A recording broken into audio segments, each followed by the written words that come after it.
All right, let's talk about Jahdae Barron, the corner from Texas, who has played all over the secondary for the Longhorns over a 5-year career, but no year was better than this one. His 5th season on campus as a super senior, he did outstanding work. He had 5 interceptions. He only had 3 in his first 4 years, has 5 this season, wins the Thorpe Award as the top defensive back in college football. It was his first year playing primarily on the outside. He had been a slot corner over the majority of his career before that. He still kicked inside in certain sub packages, but saw a lot more time on the boundary for the playoff-bound Longhorns. Did a really good job. To me, his superpower, his competitiveness. This guy is always going 100 miles an hour, and for me personally, that is something I put a ton of value in at the defensive back position. So when I'm looking at Barron, that's one of the things I love most. He's the Energizer Bunny. He's always going 1,000,000 miles an hour. He plays well against the run. He'll also compete very well in coverage as well. No rep. Are you going to see him kind of back down even against bigger receivers? He's always going to challenge at the catch point and try and make those kinds of plays. And he is a stat sheet stuffer. He made his presence felt. It was a lot of off coverage. And again, that allowed him to kind of read things out, trigger and get downhill against and make plays in the flats.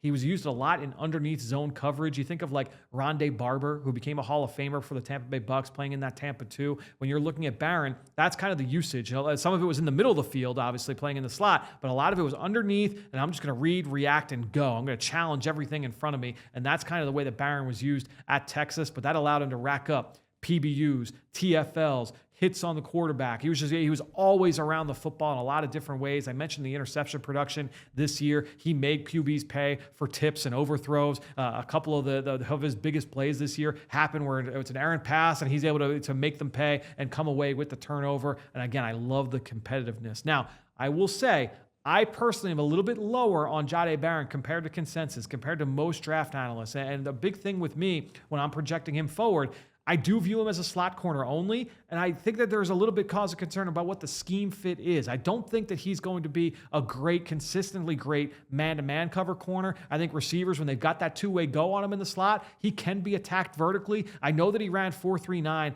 in the 40-yard dash at the combine. I don't think he consistently plays to 4.39, and the further downfield he is, I don't think he's got a great feel, the great instincts for playing in coverage. He could be a little bit slow to turn and find the football down the field, so the ball skills, while they show up when he's attacking close to the line of scrimmage, I don't think they show up as well down the field. So I just think there's some limitations there from the player. I think that he's probably more of a competent piece, a key cog in a secondary that's always bringing that play personality and that energy that I love. I think he's always kind of bring that while not being that true shutdown outside the numbers corner. I think that I have to have an understanding of what the expectation is for this player. He can clean up his tackling. He had a lot of missed tackles over the course of his career. There were some penalties there on film, so just some things to clean up. But I think when you're looking at Barron, love the player and the way he plays. I love the high floor here. Just a question of the ceiling. That's why I have not been always able to get on board with him as a super high first-round pick. But I think you start to get a little bit later, then I start to kind of meet you halfway in the middle there with Jahdae Barron